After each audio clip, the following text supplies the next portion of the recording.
Баршаңызға сәлем достар. Менің арнама қош келдіңіздер. Сіздермен мен Нұрайым. Бүгін сіздермен вупипай тортының рецептімен бөлісетін боламын. Классика торттардың бірі, ешқашан трендтен қалмайды. Және де ең бастысы өте дәмді болып шығатын торт. Менің рецептімен міндетті түрде жасап көріңіздер. Ендеше бірге жасауға кірісейік. Мен описание бөліміне барлығын жазып қойдым, қажет заттардың тізімін. Ең алдымен біз шоколад пен сары майды водяная баняда, яғни буда ертіп алатын боламыз. Бір келкі масса болғанша ертіп аламыз.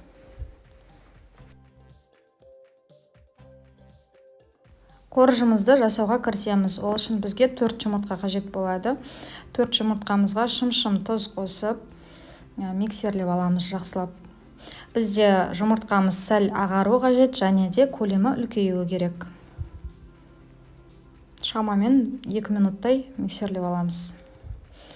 Дайын болған жұмыртқамызға шекерді қосамыз. Тағы да миксерлейміз. Енді ертілген сары май мен шоколадымызды құямыз.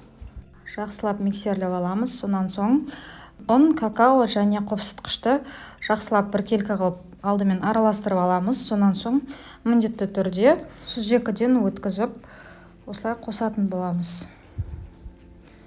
Бізде какаоның ұнтақтары астыңғы жақтарында осындай қалып қоюы мүмкін. Осыларды міндетті түрде осылай сүзекіден өткізіп алған жақсы. Енді жақсылап бір келкі масса болғанша ұнымызды аз-аздан қоса отырып, массамызды дайындап аламыз. Бізде дайын қамыр осындай болып шығады.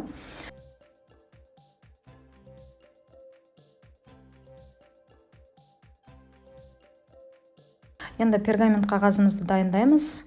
Менде қазір 26 сантиметрлік торт дайындап жатырмын.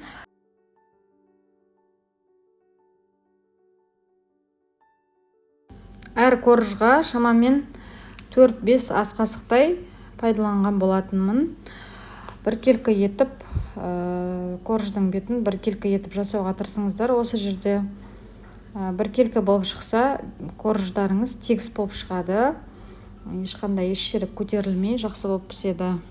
Жұқа қылмаңыздар, орташа болсын қалыңдығы. Мен 33%-ық сливке қолданып жатырмын. Творожный сыр және маскарпоне пайдаланып жатырмын. Ең алдымен 500 грамм сливкиді жақсылап миксерлеп алатын боламын.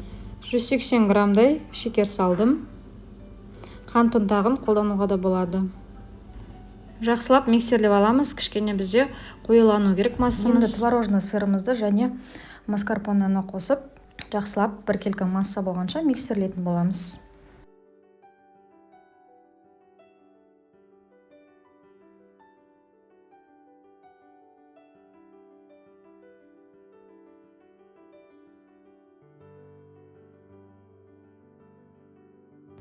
Дайын болған масса бізде осындай болады.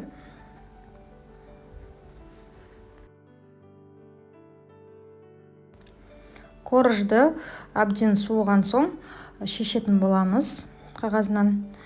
Мінеке торт коржды дайындап қойдым. Сіздерде егер жаңағыдай жайылып, формадан жайылып пісіп жатырса, кондитерлік қайшыменен кішкене кесіп тастасаңыздар болады. Қайшымен кессе бір тегіс болып шығады. Пышақпенен бір тегіс болмайды. Осылай бір тегіс етіп барлық корждарыңызды алдын ала дайындап алыңыздар.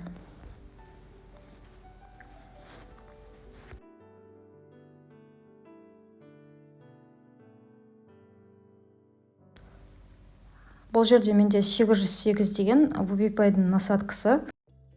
Кондитерлік мешогымызға насадкамызды салып дайындап аламыз. Және поворотный столик дайындап қойдым алдын ала. Енді кондитерлік мешогымызға дайын кремімізді саламыз, және де осылай кішкене итеріп және айналдырып, осылай пайдалануымыз керек бас жағын. Тортымызды жинауға кірісеміз. Коржды салған кезде біз астыңғы пергамент тұрған жағын бетіне қаратуымыз керек. Алдыңғы 3 коржды осылай үстін астына қаратып жасайтын боламыз. Әдемілеп енді вупипайдың шариктерін шығарамыз. Егер сіздерге басында қиын болып жатса, немесе сәл ағып, дұрыс болмай ойларыңыздан шықпай қалып жатса, қайтадан жасасаңыздар болады. Мінекей менде осылай болып қалды. Ысырып қайтадан жасап жатырмын екінші попытка. Осылай барлығын жасап шығатын боламыз.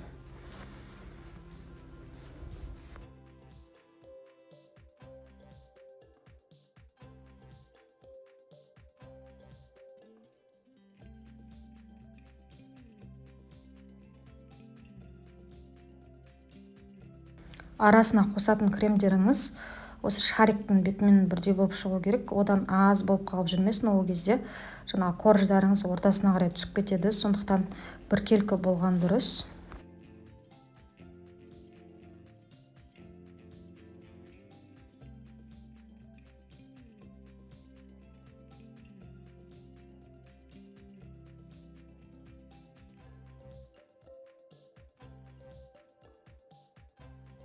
Достар, енді екінші осылай шарик жасаған кезде міндетті түрде бірінші шариктің үстіне түсіру керек.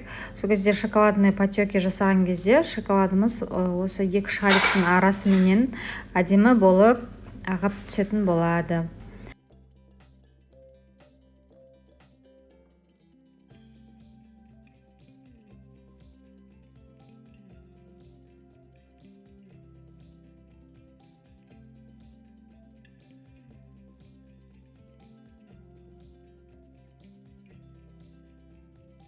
Мінекей достар, бұл бізде ең үстіңгі коржымыз, төртінші коржымыз. Бұл коржды міндетті түрде бетін осылай үстіне қаратып қоятын боламыз. Сол кезде тортымыздың беті бір тегіс болып әдемі болып шығады. Достар, мен осы тортты бір түнге қойып қойдым салқын жерге. Сіздер егер асығыс болып жатырса, 1-2 сағатқа міндетті түрде қойып алу керек. Сол кезде кремі сіңіп коржға жақсы болып шығады. Артық қалған кремді мен торттың бетін әсемдеуге қолданатын боламын. Енді біз шоколадный потекиді жасайтын боламыз. Ол үшін бізге сүт және жақсы сапалы шоколад қажет болады. Мен Рахат фирмасының шоколадын пайдаланып жатырмын. Водяная баняда жақсылап біркелкі масса болғанша ертіп алатын боламыз. Тортымыздың бетіне құйып ағызып шығамыз біркелкі етіп. Барлығын видеодағыдай жасап шығыңыздар. Сол кезде сіздерде шоколадный потеки әдемі болып ағатын болады.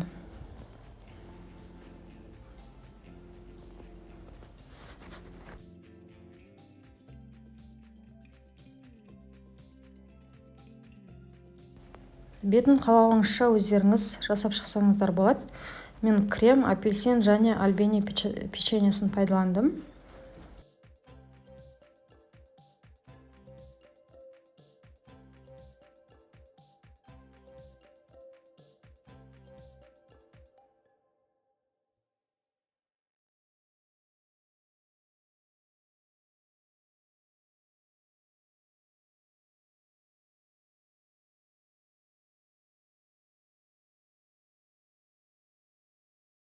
Және де жан жағына менде фисташка ұны болатын, соны аздап сеуіп қойдым.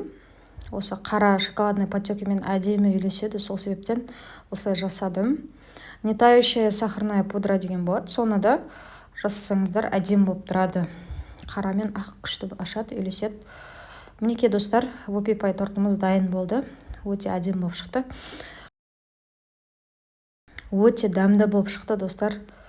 Осы рецептпен міндетті түрде дайындап көріңіз. Корждарыңыз өте жұмсақ, күшті, керемет болып шығады.